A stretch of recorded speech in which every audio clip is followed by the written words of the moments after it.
Hello, everyone. Thank you so much for coming this afternoon to today's event. We are so thrilled to have everybody coming back in person for our events at the festival this year. So my thank you to you after being online for 2 years to be able to welcome an audience back in the space is just so rewarding. So my congratulations and thanks to you to start off the event.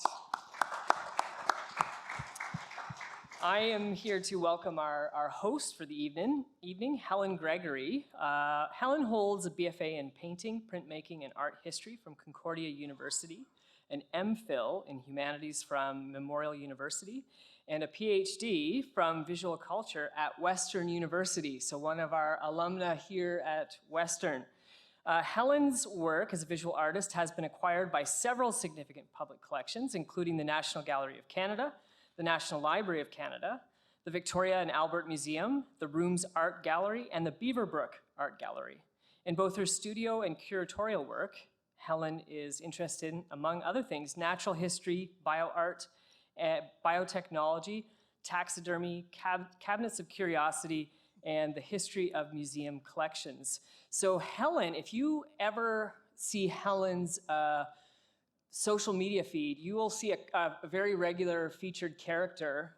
There's a character named Wilhelmina, who is named after the namesake of the Macintosh Gallery. It's back in World War II, Wilhelmina Macintosh endowed money for Western to create the Macintosh Gallery, or otherwise, if we didn't finish it by World War II, the money was going to the University of Toronto. So sure enough, we had the gallery done by World War II.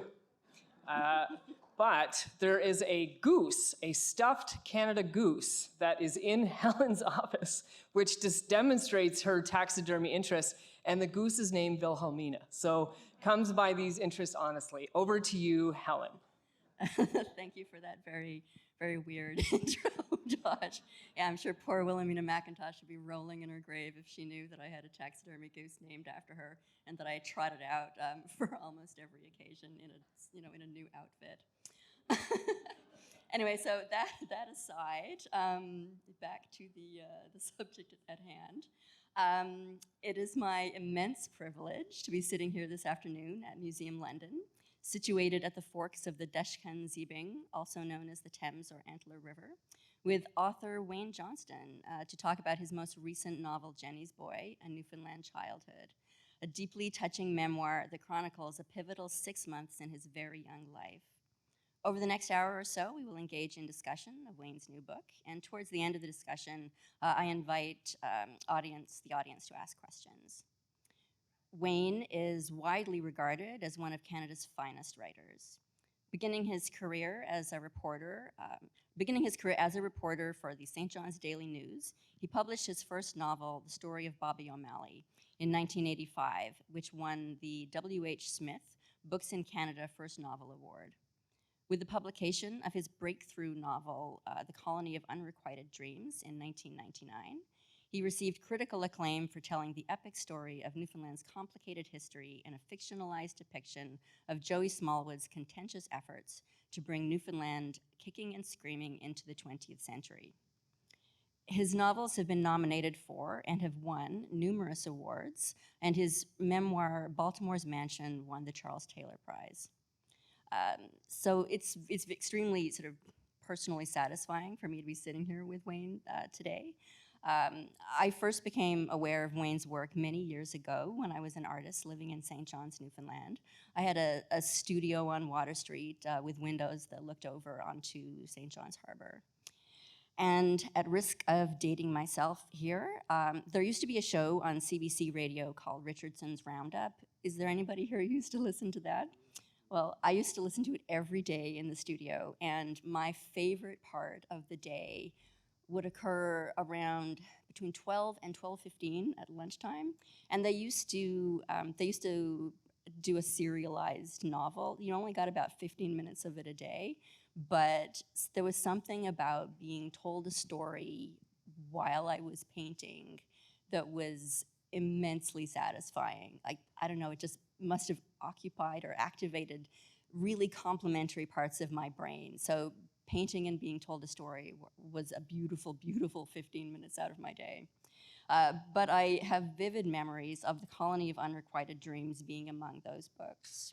So in addition to the pure pleasure of listening to the narrative, as a young Newfoundland artist, it was also extremely valuable to me to hear stories set in my home province that were presented in a national context. So with that little flashback behind me, I'd like to reiterate again how honored I feel to be sitting here right now with Wayne to talk about his new novel, Jennie's Boy. So I guess we should launch right into it, Wayne. And Sure. These seats are really comfortable they're and super really, comfortable. really slippery, though. I'm gonna just slide to the floor, I think. You know, I don't know how I'm going to get back up, but that's what's gonna happen. I'm holding on for dear life here. Anyway. Sorry. That's okay.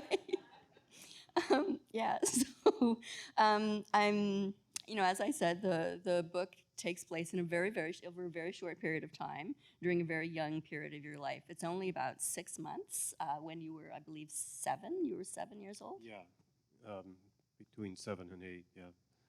Yeah, no one's ever 7. They're always 7 and something. Right, right, 7 and a bit. So I'm wondering, why you chose to focus on that particular moment in time. That was the best way I discovered to tell the story.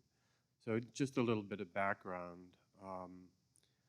When I lived in this place in Newfoundland called the Goulds, our family, moved around from house to house in the Goulds, in this small town. When I say we moved around, I mean we moved around a lot. By the time this book begins, I'm headed toward my 23rd house. So that's at the age of 7 plus, not quite 8.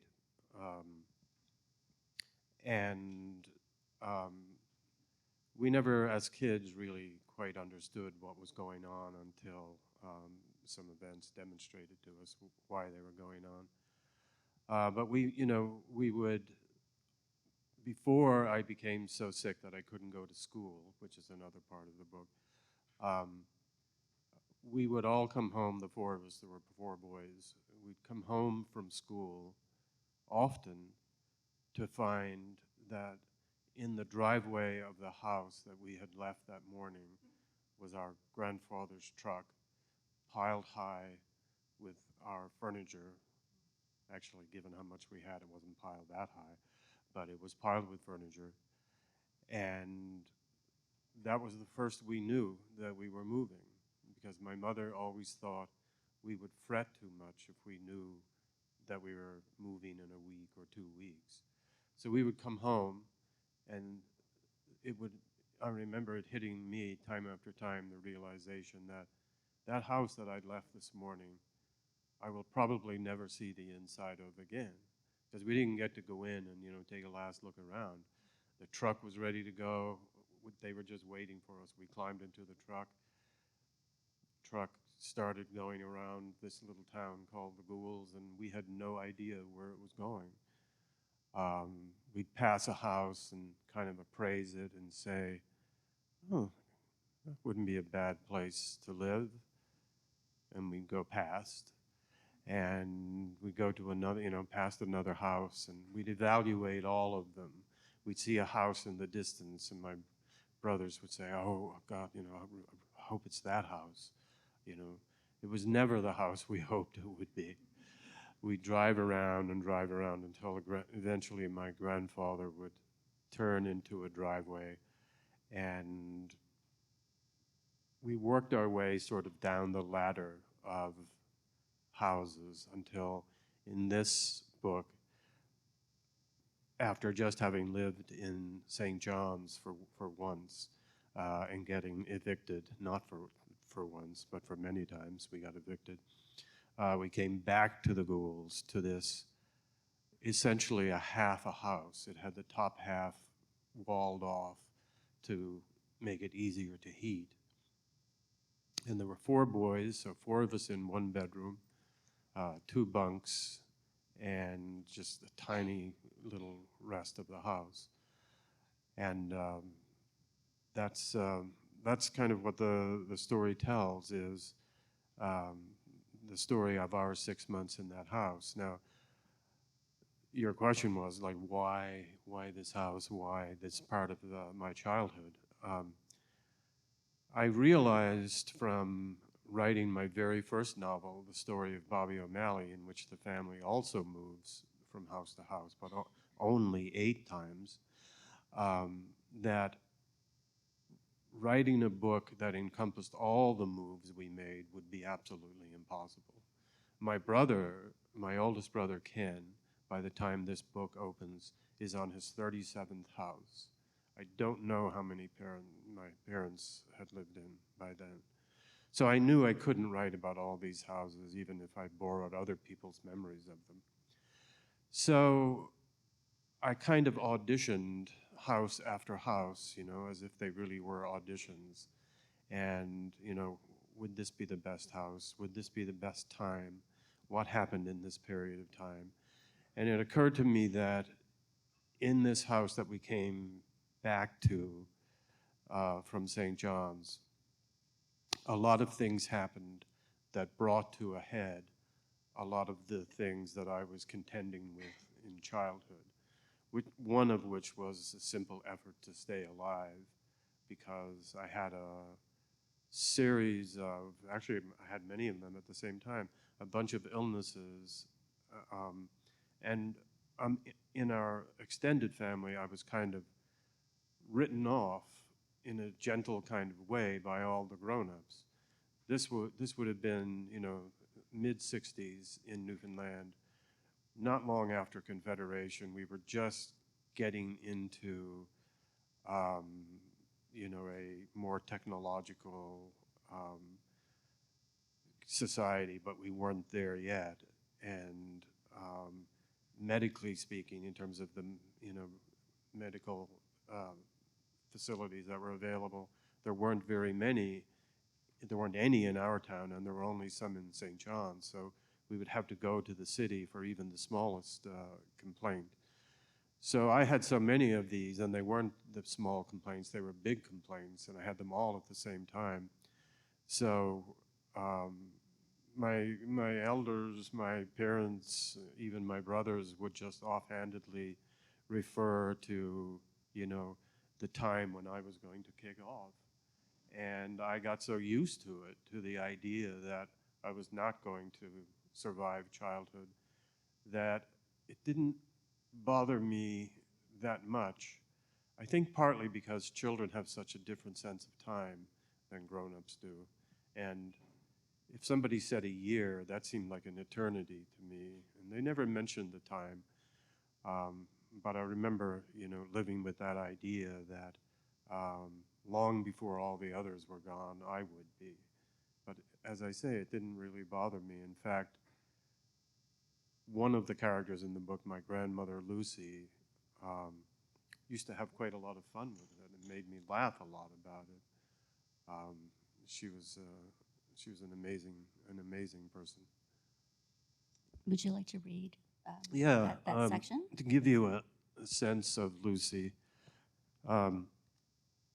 my brothers used to kick me out of their bedroom because, that's not a stage cough, I used to cough a lot and I couldn't stop.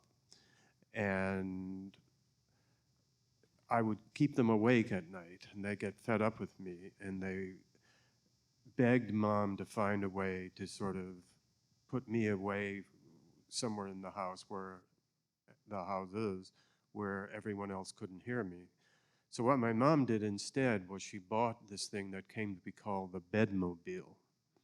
It was a little bunk that was on wheels, and it could fold up in half so that I was able to sleep in as much as I could sleep sitting up, which allowed me to sleep without coughing. However, it did not allow me to sleep without, or to rest without speaking, because I could not be shut up. So I would stay in the bedroom with my brothers until they got so fed up with me talking that they would wheel the bedmobile out of the bedroom and into some other, whatever room was furthest flung in the house, that's where I would be put. I remember being put at the very top of the basement stairs one night, and then the door was closed, and my brother Craig whispering, "Good luck," you know. But you know, I could not. I was someone who could not be around and sleep. So when we come back from St. John's at the beginning of the book, Lucy, my grandmother, that's my mother's mother, has been ill for a while, but now she's better. And it has been the custom, since I was no longer well enough to go to school, for me to stay at Lucy's house. And Lucy would take care of me in her own very unusual way. So my brother Craig has brought the bedmobile across the road because my grandparents lived directly across the road from this particular house. So I'm installed now in the kitchen with Lucy, and Craig has gone to school. We began the day as we had each day I had ever spent at her house, with her making me a glass of chocolate quick. She spooned the chocolate powder into a glass, filled it partway with water, and put ice cubes in it. I drank without pausing to breathe while she watched with wonder. Ice cold quick was the only thing I was always able to keep down, though it was sometimes a struggle. Jennie never bought it, saying it was too expensive, and Jennie is my mom. We never called her mom, just Jennie. "Stop," Lucy said after I'd had about 3 gulps. She took the glass from me, put it in the fridge, and put a saucer on top. She would ration it out to me, 3 gulps at a time, for the rest of the day. It was the only thing she would serve me because I could never manage lunch. "There must be something very special and quick if someone as picky as you can stomach it," Lucy said.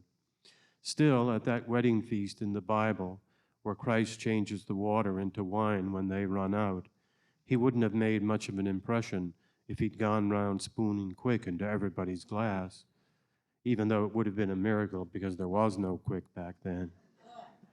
A miracle per se is not enough. It has to be something good. If all he'd known how to perform were miracles that made things worse, he would have been hard put to find 12 apostles for the Last Supper. "That's a sin for me," and then she'd bless herself. She crossed herself, bowed her head, and mumbled a prayer, then said, "So, what's the news from home?" I told her what Dad and Jennie talked about during the housewarming party. She said they shouldn't make fun of the house. Maybe it wasn't a palace, but it would do until our palace became available, what with the long waiting list for palaces in Newfoundland. I told her Dad had said something about a winter palace in Russia and asked where Russia was. She said she was fairly certain that Russia's location was the same as it had been since my father read about it in some book. It was probably farther from Newfoundland than Nova Scotia, which was as far from home as my father had ever been. Unable to think of any other way to stand up for Dad, I reminded her that he spoke Latin. She said not unless he had picked it up from palling around with priests, which was unlikely because Father McGettigan had been trying and failing for years to find someone to go bowling with. "Your father remembers bits and pieces of Latin that he learned in school from teachers who remembered bits and pieces of Latin that they learned in school. And that chain goes all the way back to when, for some reason, everyone spoke Latin." She didn't know why priests had to learn Latin, but she was glad they weren't singing the Mass in Latin anymore, because it made for a nice change to understand what they were saying, even though they sang just as badly in English as they did in Latin. She said that Christ would have suffered more if, instead of making him endure the crucifixion, God had made him listen to Father McGettigan singing about it. She crossed herself again. 7 years to become a priest, she said. You'd think the church could spare 1 year for singing lessons. She crossed herself again and bowed her head and mumbled another prayer. I asked her if she confessed to Father McGettigan the things she said that were so sinful she felt she had to cross herself. "I'd be in the confession box day and night if I did," she said. "McGettigan wouldn't understand anyway. He never starts off a sermon with, Have you heard the one about, it's better for me to tell God on the spot that I'm sorry for what I say. Not that Christ was in the habit of making jokes that cracked up the apostles. She crossed herself again. After the quick came my bath, which she gave me while I was standing up. The proper way to bathe a child, she said, though Jennie had once said it was just a holdover from the days when Lucy had bathed her own children in a washtub in the freezing porch. As she poured jugs of soapy water over my head, telling me to keep my eyes tightly closed, she did a running critique of my emaciation. She enclosed my wrist with the circle of her thumb and forefinger. See, I'm not even touching you, she said. That's how skinny you are. I told her she had warned me to keep my eyes closed, so how was I supposed to see? Your mother must have tried to pay for you with expired coupons, she said, and had to give half of you back. You're so skinny I can see your soul. I asked her what it looked like. It's even paler than the rest of you, she said. Not a mark on it except from original sin, like a scuff mark from a boot, like your forehead on Ash Wednesday, except the mark of original sin wouldn't come off if you used all the Javix in the world. Is that true? Keep your mouth closed or you'll die from too much soap. You were 3 pounds when you were born. You must have had lungs in you the size of sardine gills. A good-sized drop of rain would have drowned you. She poured another jug of water over my head. She said that if she poked me in the back, her finger would come out through my belly button. She poked me in the back and said, "Don't look. It's an awful thing to see, my finger sticking out of your stomach." "No, it's not," I said, but I didn't look.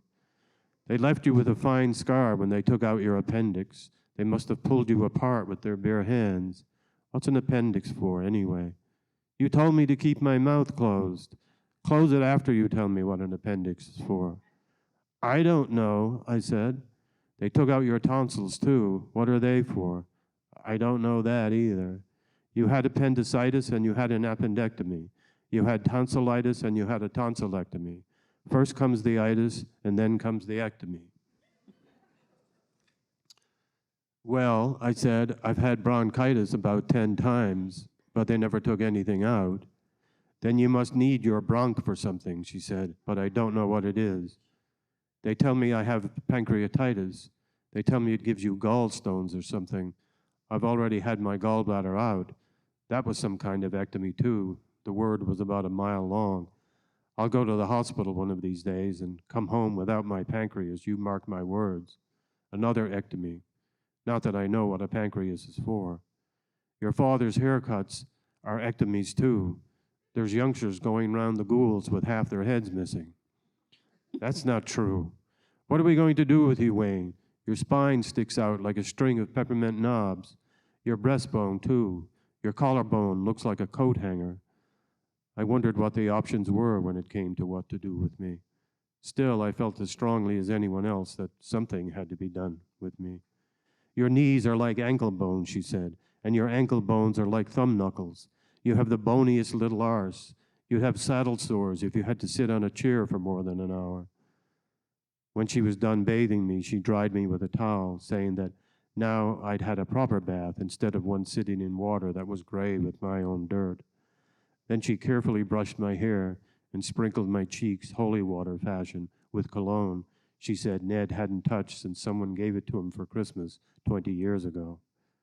The clothes you came across the road in will have to do, she said, though I could make better myself than what Jennie can afford to buy you.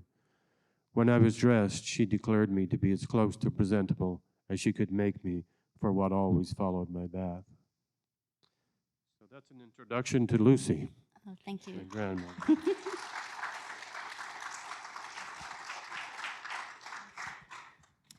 Yeah, that's. I mean, it's so funny, but there's so much love and affection there.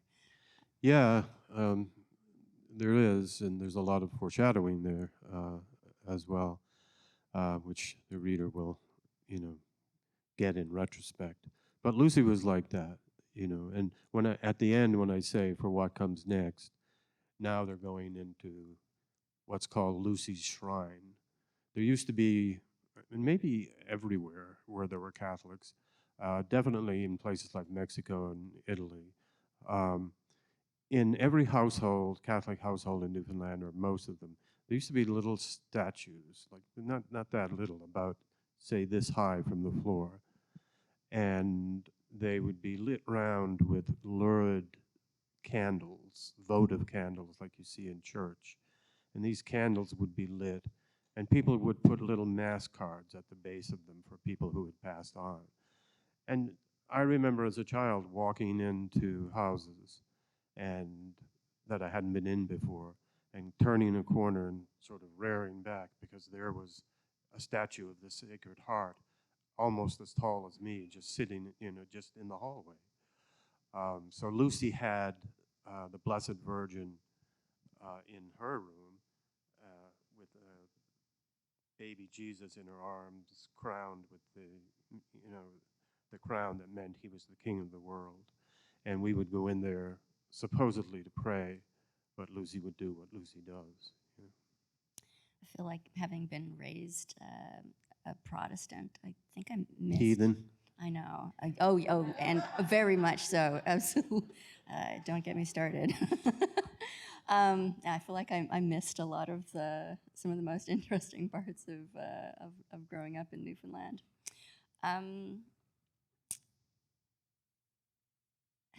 The part that you just read, one of the things that I noticed about the book is that it's really driven by dialogue. Like there's so much dialogue throughout the book. Like there aren't these sort of long passages that are descriptive, describing like landscape or interiors. Like it's all really driven by this incredible dialogue.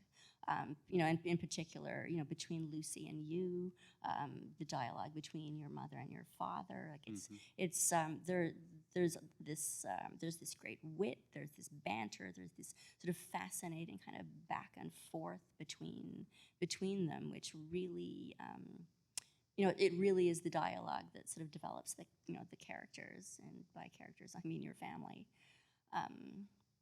Can you talk a little bit about maybe the importance of dialogue, or?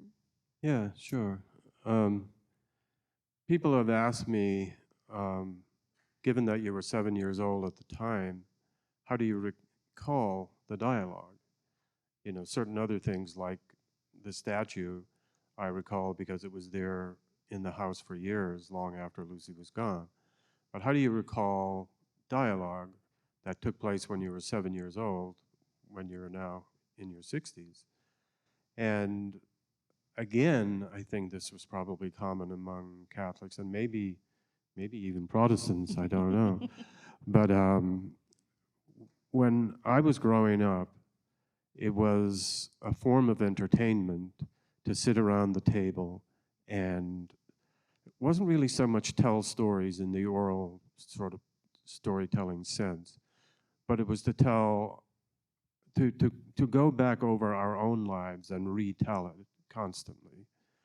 I'm not sure what our ultimate goal was, but we used to have more and more fun with it and become better and better at talking. Any visitors we had to our house would usually flee within minutes because they just couldn't keep up with the rest of us. The speed, at which we would recall things that had happened to us. My mother and father, Jennie and Dad, as they're called in the book, might seem to some people not to get along very well. But they had a kind of routine worked out, and we the kids, were part of the routine. My dad had a habit of spending the rent, as the expression went, and that's why we moved from house to house. That and my mother's habit of doing up every house we moved into as if we were never going to leave it. So we'd be in a house for 3 weeks, and she'd wallpaper the whole thing, put tiles down in the kitchen, paint, and my dad would say, "Why are you doing that? You're just fixing it up for the next person who comes along." And my mom would say, "Well, it's home, it's where we live, and this is how it should look." And so between the two of them, they were bankrupting us. And both of them smoked cigarettes heavily. They had this, so when my mom found out that my dad had been to the Crystal Palace, that was the bar in town, she would sort of do what I called, because I really hated it when it began, she would rip into him. And she would say, you know, she would denounce him as a father, as a husband. She would say, you know, you're paying the mortgage of the man who owns the Crystal Palace, but you're leaving us without rent, you know. And this would go on, and my father would take it, and my father would take it, and he wouldn't say anything. And then at a certain point, he would say, you're right, he'd say. I'm no good, I never will be, I never was. I'm just drinking away my children's lives. I should be ashamed of myself. And that was the turning point in the conversation. Once he started denouncing himself, we would start picking up for him. So my mom would be the first. She'd say, no, Art. The very one who had been running him down. She'd say, no, Art. Don't go running yourself down like that. There's a lot of men in the Goulds who are a lot worse than you. If the worst thing we can say about you is that you have a drink now and then I think we're doing pretty well. And my father'd say, yeah, I guess, you know. He'd get very sort of humble, you know. And then we, as the kids, would jump in and we'd go over and put our arms around them and say, yes, Dad, don't criticize yourself. Things are going to get better. You know, better luck is just around the corner, my mother would say. And Dad would say, yeah, I guess so. I guess you're right. I guess a few beer now and then is no big deal. And it would go on like that until by the end, he would be holding forth about the awfulness of all the other men in the Goulds compared to him. And this was a routine that we had down. This was how an argument started, and this is how an argument ended. And you know, that takes a rhetorical flourish to bring that off and to keep the peace time after time after time. But the instances in the book where it happens are quite funny and quite rhythmical. Everybody knows their part, and they play them quite well. One of my favorite parts, and this may not prove to be a great jumping off point, but it's after there's the possibility that you may or may not have a tapeworm, and there's the discussion of the bologna, and and apparently there's something that's lower than bologna, and it's the Hub brand bologna. Mm-hmm. And I mean, I grew up in a relatively bologna-free household, so I wish I had. Oh no, my parents were British. We ate equally disgusting things that were just different. But yeah, could you explain the Hub bologna? Oh, the Hub is legendary in our family. My mom had this notion that if you bought the cheapest food, you would save money. It sounds like it makes sense, right? But she would buy food so cheap that no one would eat it, and eventually it would get thrown out. And my father would point out to her, you're not saving money if the children and I aren't eating the food. Why not buy less of a better brand, and then we'll eat that and it won't get thrown out? And my mom's answer was always, yes, but it's too expensive. And Dad said, well, but that doesn't make any sense. We're not eating what you're buying. So if you just bought something that we liked, we would at least be eating, not throwing it out. She would never relent, and she would always use as her example this big chunk of wax-encased bologna that was in the fridge, and it had Hub written on it. It was the brand name. I don't know. I never saw the Hub factory in St. John's. I don't know what they made this stuff out of, but I couldn't even look at it. It was so awful. And it would sit there. And we'd say, Mom, late at night maybe, we'd say, Mom, we're hungry. And she'd say, well, there's hub in the fridge. And we said, nobody eats hub, Mom, nobody. And and even if they did, right now it's green, And Dad in the book says, we should have a ceremony marking the, taking away of the old hub and the installation of the new hub. And they would get into an argument about that, and that would move on to, why don't you get maple leaf bologna or maple leaf bacon, and then we will eat it instead of getting the kind you get that we don't eat. And this would just go on and on and on and on. And, Lucy would say, no wonder you, meaning me, are as skinny as you are, and, you don't eat. Your mother just can't make up her mind to buy something that you can eat. We had these family rituals that were often the things that we talked about. Eventually, my mother would get to the point, if we said, Mom, if I said to her, Mom, I'm hungry, she'd be so exasperated. She would say, well, when you're tired of being hungry, go out and be cold for a while. It was it was like the early version of tough love, When you're tired of being hungry, go out and be cold for a while. Hey, Mom, it's like 11:30 at night, That's how it was. That was how it was, moving from house to house. But it was, I don't know, this is not a sales pitch.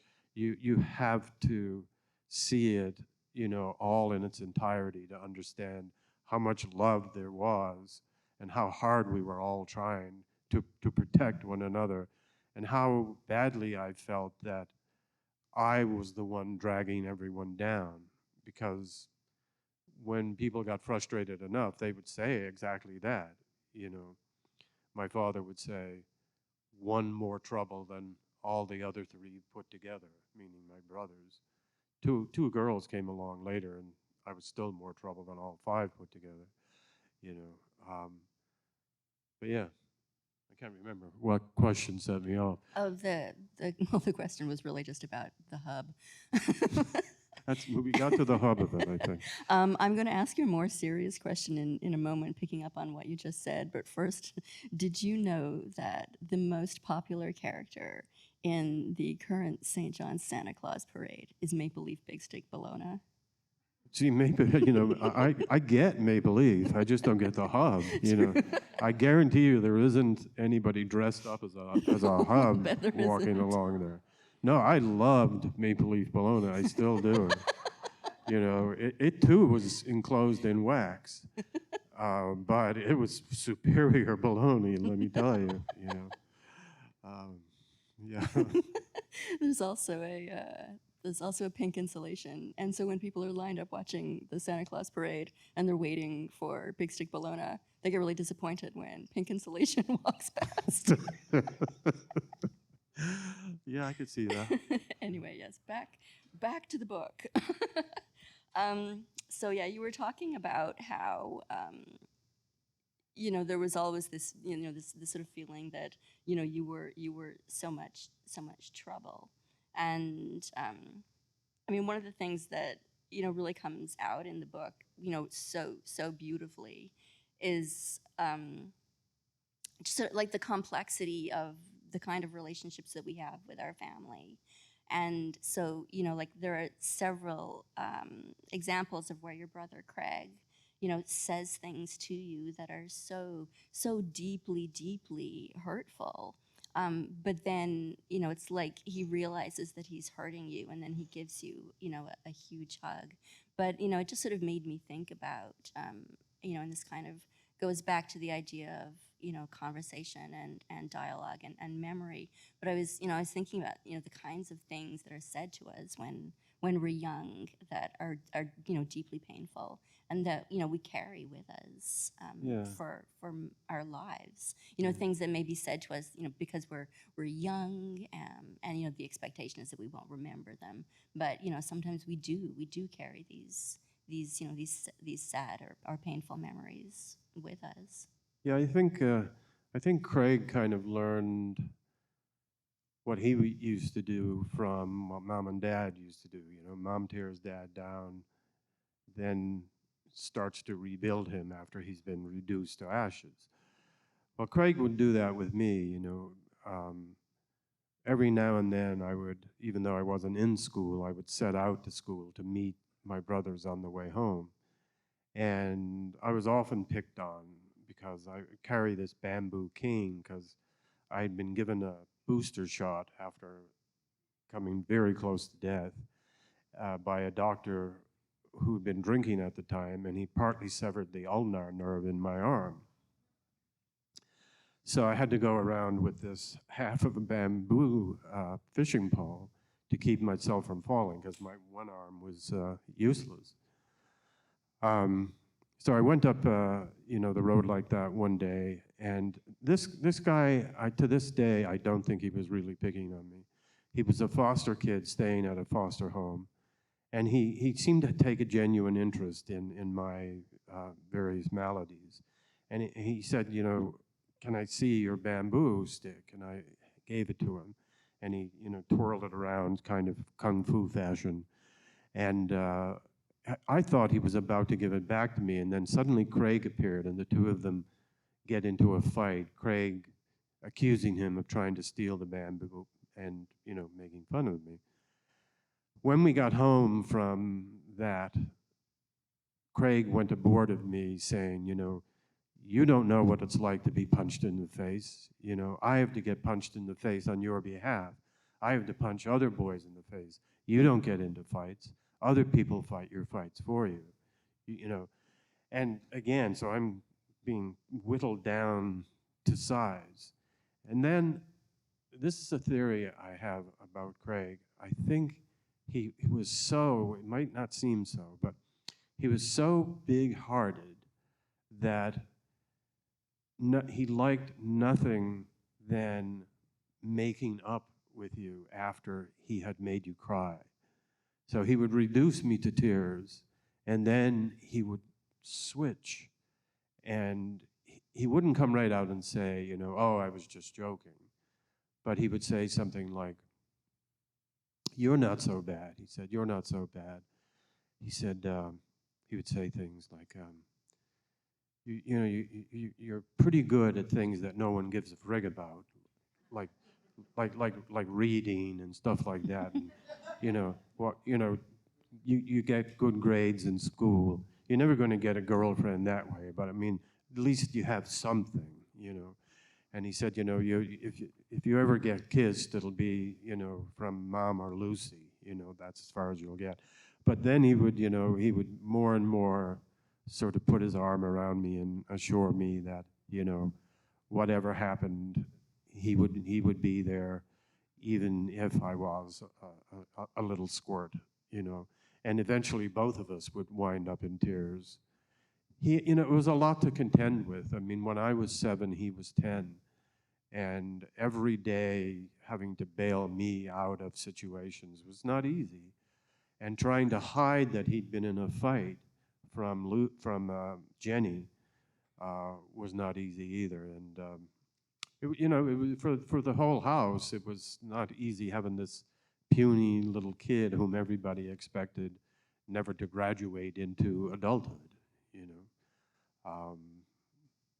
It was quite an emotional thing, both from the comedic point of view and a pathos kind of view, to write the book, which may be why I wrote it so quickly. I wrote it in about 2 months, staying up really, really late at night. In fact, way after the sun came up, going deeper and deeper and deeper into my childhood, and deeper and deeper and deeper into my love for my grandmother, Lucy, and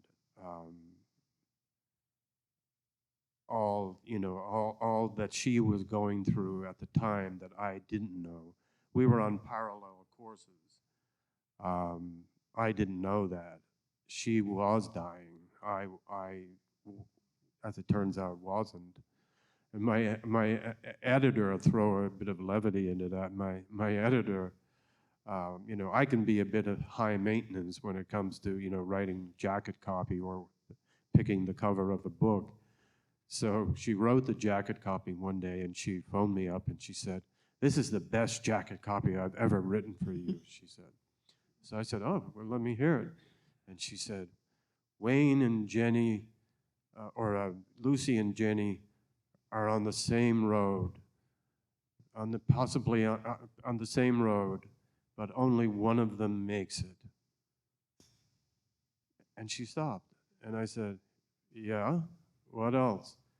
"The suspense," she said, "the suspense of that. Only one of them makes it." And I said, "Anne, I'm still alive. And Lucy died 60 years ago, so I don't think there's a lot of suspense in the question of which one of us made it, you know?" And she was so deflated that I felt like Craig, And then I had to start building her back up. I said, "You had a good idea there. You had a good idea. It just didn't quite work, Yeah.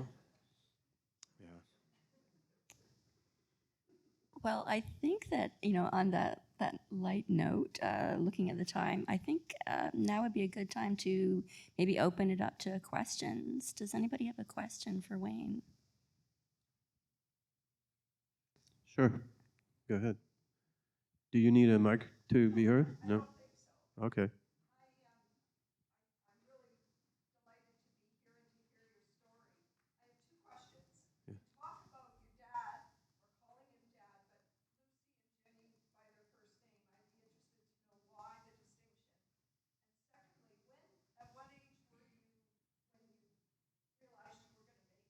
Yeah.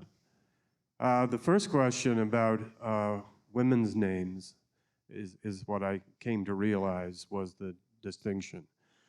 I don't know why, but there was a kind of microcosm of a neighborhood in St. John's and outside St. John's where people were in the habit of calling their mothers and grandmothers by their first names and their fathers by dad or whatever. I called my grandfather nothing at all because I was so afraid of him. His name was Ned, and he never did anything to me. He was just incredibly quiet. Lucy used to say about him that he was so shy, he hadn't gotten around to introducing himself to himself yet, That's what he was like. He was an incredibly hard worker. But yeah, that's how we called each other. Everybody called my mother Jennie, and her name actually began with a G for Genevieve, but she liked it with a J, and so it was Jennie. And Lucy, same thing. No one would think of calling Lucy Mom or, Nan or anything like that. What was the second one? Oh yeah, what age? I started sprouting up like a green bean or whatever when I was about, I started when I was about 12, but I really took off at about 14. When I was 14, and I only have this on, I've been told this, I grew 11 inches. This is, it may be a family myth, but I definitely grew a lot. And my brothers and sisters, you'd almost think they ate the hub from this, but they never grew past 5'5". None of them. I just shot up past all of them till I got to the point where Craig was afraid of me. And that was strange, I started eating voraciously at first, and it had really no effect on me. But I was able to keep the food down. And then I started to put on height, but no weight. So I was a real, string pole, And then I started to put on muscle. And I became better at sports than my older brothers. And I remember the first time I beat Craig in a 100-meter dash, he literally refused to acknowledge the fact that it had happened. At the end of the race, he kept on running. I stopped because of the finish line. He kept on running past me and ran all the way home. Right? yeah, I don't know what happened. The way I put it in the afterword is that something in me, and I got this from Lucy, I don't mind saying, she saved my life literally and figuratively many times. Something in me tilted toward life. And what she said to me not long before she died, and she was speaking from experience, she said, when you cross over the line between life and death so that you're close to death, and then you recover, not all of you comes back. She said some of you stays on the death side of the line, and it can be really hard when that happens to work up the will to keep going and to regain your health, you know. And she said the more often that happens, the more often you get so sick you're on the verge of death, more and more and more of you is on the other side of that line. And the reason she knew this, she said, was that her son Leonard, who died at exactly my age, died of tuberculosis, died that way. You know, he had TB, he had a fever, he recovered, but he had sort of not all the way, and each recovery was less than the one before. And so she said, you know, when I get to heaven, I'm going to see Leonard. And her notion of Leonard in heaven was that even though heaven was perfect, Leonard was still sick. And that tormented her, that idea that her little boy was now in heaven alone. That's the way she thought of it. She said everyone in heaven, she said, they've been there so long, they'll be uppity. There've been people in heaven thousands of years, and they'd never talk to Leonard. He's up there by himself waiting for me. That's the way she put it. And, you know, had that not been the case, I think she might have lived longer, but she really believed that heaven, you know, was this place where you remain the same in until the person who was most precious to you came to be with you. Do we have any more questions? And I'm actually going to bring over the mic to you so that we have it for audio.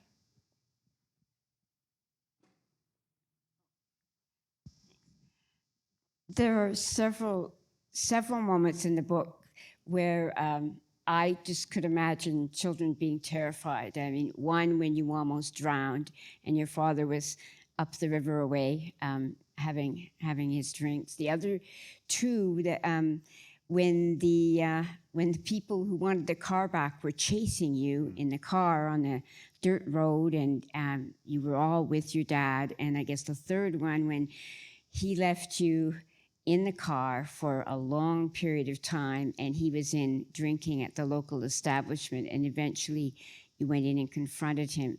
And yet, in each of those scenarios, although there were times I was close to tears, you come through with the humor. And I think that's quite different from a lot of other memoirs I've recently read of people who had challenging childhoods. But I wonder if you could just talk about that for a moment. How is it that you pull from the bottom of your bootstraps this humanity and this humor in the face of what could have been a differently told story?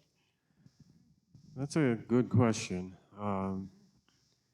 I think I had the example of a lot of people around me who were doing just that, putting on a brave face for me in times when I didn't really understand what was wrong with me or how I would turn out. The three times that you mentioned, I would add the one that's in a way most memorable to me, and that is the time that my temperature went skyrocketing and went up to, it said 106. I doubt that, but a nurse nearby sent the entire town of the Goulds collecting ice to put in the bathtub to bring my temperature down. The time I went through into the gully where I was fishing, I remember more sort of sensuously, because I was delirious when I had the fever. My father just grabbed the hood of my jacket and pulled me back up the rock as I, went under the water. I actually almost drowned by water 3 times. Not as a child, once as a child and twice as a grown-up. I don't recommend it. But the way, when I wrote about it, and this is why I was saying, night after night as I was writing, I would write for longer and longer and longer so that I could get deeper and deeper and deeper into this feeling of being a child, until it got to the point where I was as close as I could get to actually being back there on that road in a time that always seemed kind of twilight to me, because I would stay up all night and sleep during the day, and the only part of the day I would really see would be early morning or early evening.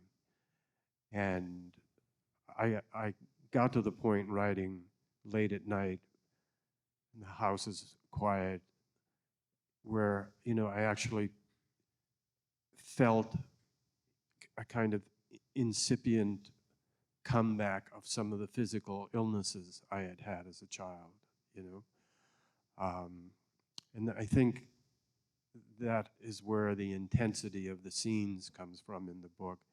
And then I pull back from that as if I'm taking Lucy's advice about not going too far that way. And I tell the story as we collectively remembered it. We all remembered it more or less the same way, but I didn't really remember that time with the ice. But it was just my dad and me on the fishing trip, and it got to the point that even he could tell it without seeming, ashamed or whatever for having left me alone. It was quite intense. It was much more. It gets intense in the book, but that's, as you say, alleviated by the humor in the book, and I think by all of the characters' love for each other. Like I think all of these people, my dad, some of the other people in the book who may not come off the best, I think they are all great people. I think, they all deserve to be commemorated and written about. Especially, in a way, my brother Craig, because although he shouldn't have passed away so early, he died about 6 years ago. And it had been his plan. Craig and I had a very unusual relationship. After I passed him by in that race, he was very different with me. He never made fun of me. He didn't know how to act toward me. And he once came to me looking for help with his schoolwork, and we got into it a little bit, like the schoolwork, and then he just stormed out because he couldn't stand the idea that sort of shrimpy little me was helping him. He never really got over that. But in later life, I found out that 15 novels I had written by then, and I'd sent him a signed copy of every one of them, and I had dedicated one of them to him and to Ken. And he had not read one word of one of the books. He had not cracked open the spine of the book. He had just put them somewhere in his room. His children didn't see them. They were somewhere in his house, but he didn't read them. Didn't know what they were about. He didn't know they were about him sometimes, which probably just as well given his temper. But it was, we had a very unusual, but very loving kind of relationship. That's how I remember it. You know, it's family dynamics. You know, it's the way it goes. Do we have any more questions? We'll take I think maybe just this one last question, and then afterwards I believe there's a possible book signing. There it is. Yeah.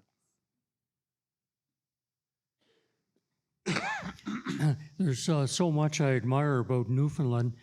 One thing that constantly amazes me is, given the relatively small population, the amazing number of writers, comedians, singers, musicians, creative people of all kinds that Newfoundland has created. Do you have any explanation for that?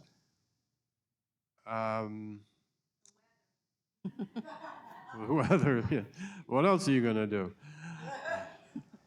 There's something to that, actually. No, I do have a theory of it. I think being an island has an enormous amount to do with it. When I look around the literature of the world, if I was to compare Newfoundland with Ireland, Ireland has about 5-6 million people. Look at the poets and novelists and playwrights that Ireland has produced. Look at the writers Iceland has produced. Look at England. Look at the West Indies. I mean, the West Indies, without having read the literature of the West Indies, I could not have written the books that I wrote about Newfoundland. For the first time when I was in university, I took a West Indian lit course, and for the first time, people were writing about poverty in a way that made it quite clear that their poverty never made them lose their pride. And also writing in a way that made me realize that although in the arts they didn't have the money to pursue most arts, literature is something that all you need for is a pen, a piece of paper, and some spare time. And if you're unemployed, you have spare time, whether you like it or not. So now if you have a pen and a piece of paper, you can write. And if you've been lorded over for centuries, as the West Indies were, as Newfoundland was by Britain, as Ireland was by England, et cetera, then you will develop a kind of subversive humor that allows you to survive and undercut those who are controlling your lives. If you look at any episode of 22 Minutes, look at the amount of times that Rick Mercer makes fun of the rest of Canada, but not Newfoundland. That comes with practice. That comes with a life of practice, and it's a way of survival. Yeah, that's one theory that I have about it. Yeah. Well, then I think on that note, we'll wrap it up. Josh, do you have some words there? I do. First of all, I would like to thank everybody who came, and I'd like to thank also the 70 folks who are watching from home on the live stream. It's really nice. That was our experiment this year, was to bring everybody in, and I wanted to say the number of people from Newfoundland who are in the chat, because we asked where people were from, and overwhelming numbers of Newfoundlanders who are on our live stream watching tonight. So welcome to London, Ontario, everybody. Now you tell me. Yeah, that's I bet the makers of Hub Bologna were watching. And I also want to thank Helen for being such an amazing host. Thank you very much. Helen is terrific. I just had a note. So Wayne, what I'm going to get you to do is exit the room before everybody else, because we have a signing table that's outside. And if we don't let Wayne leave, then we're going to get everybody stuck at the front of the room, and it's not ideal. So before that, though, I want to thank Wayne and Helen for such an engaging afternoon. Thank you so much for coming to London. Thank you. Thank you very much.